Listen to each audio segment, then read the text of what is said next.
বাড়িতে যেদিন পছন্দের খাবারটা রান্না হয় সেদিন তো সকাল থেকে আমার মনে লাড্ডু ফোটে। তো সকালবেলা ঘুম থেকে ওঠার পরে এই যে আবার একটা সুন্দর মতো বালিশ পেয়েছিলাম, তো সেখানে শুয়ে পড়েছিলাম।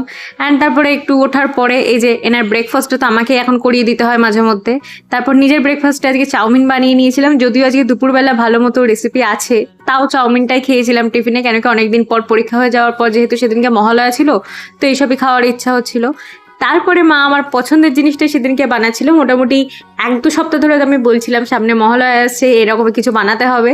তো যাই হোক, আমার কথা মাথায় রেখেই যে আজকে দুপুরের লাঞ্চের মেনু তো হচ্ছে বিরিয়ানি আর চিকেন কষা, সেটাই আমার পছন্দ মতো বানানো হচ্ছে। আমাদের বাড়িতে বিরিয়ানি রান্না হয় প্রচণ্ড লাইট ওয়েতে, যেটা একেবারে পেশেন্টটাও খেতে পারবে। যাই হোক, আমার তো একটু রিচ বিরিয়ানি পছন্দ, তো বাড়িতে করা হচ্ছে বলে কথা। এই যে চিকেন কষা নিয়েও চলে এসেছি আমি আনন্দের চোটে। অ্যান্ড বাবা কেটে রেখেছিল স্যালাড, স্যালাডের মধ্যে ছিল শসা আর পেঁয়াজ।